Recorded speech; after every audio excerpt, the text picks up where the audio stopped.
15 years after the animated classic originally took flight, How to Train Your Dragon now returns in stunning live action. The magic, the dragons, the heart, all reimagined for a new generation. And yes, original writer-director Dean DeBlois is back at the helm. It is bizarre to come from an animation background where we draw and we paint and we sculpt things in the computer and make digital sets, to then film it for real where we actually build the sets. You can walk through them. You can be in a Viking village or a great hall and you see all of these people in these incredible costumes. It is like a fantasy of it all coming to life. Dean took me around and said, here's the biggest Viking ship ever built, you know, and here's your great hall, which felt like a mini skyscraper, and look, here's the arena, which felt like the Colosseum. And I've never had those opportunities before to transport so much into a world. Dad, I can't kill dragons.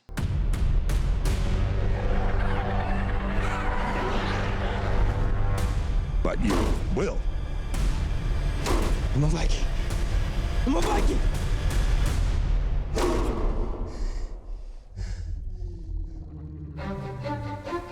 The story follows Hiccup, a young Viking trained to hunt dragons, until he makes an unlikely friend. Newcomer Mason Thames steps into the iconic role, bringing the animated hero to life. It's been such a joy and truly an honor. You know, I care about Hiccup in this world so much, and I love these characters, so do so many other people. So going into it, I just wanted to do my best to you know, do the character justice. Now you go.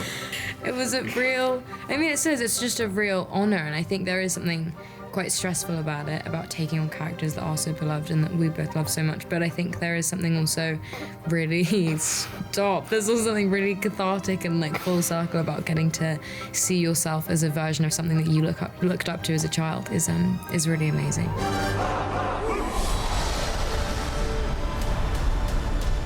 They've killed hundreds of us! And we've killed thousands of them! Toothless, no! He's a friend! You all need to see this. I'm not one of them. But the real scene stealer of the film is Toothless. The beloved dragon is back and ready to melt hearts all over again. He's so cute. Oh my God. He's courageous, sensitive, and loyal. I don't know if this is true, but I think Toothless he's like a lovely big cat. And I think people love cats. I love cats, certainly, and I think that's why I like Toothless so much.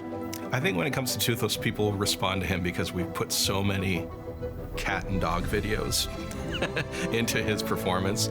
We would spend all day just searching the internet for the cutest and funniest and oddest cat and dog behaviors. So every time you watch like a character like that, especially Toothless or something, you can really just, you know, put your pen into that movie and watch that, and you know, you just love it so much. And, yeah. Me and Mason watched the movie in Brazil recently, and the entire time I was being like, Mason, Toothless is adorable. And he was like, yes, I know. And I kept being like, no, you don't understand. Because he's so cute. What's up to us? Us? Stick with me. All right, bud, you ready? The live-action remake of How to Train Your Dragon is out now. The Terrible Terror! It's like the size of my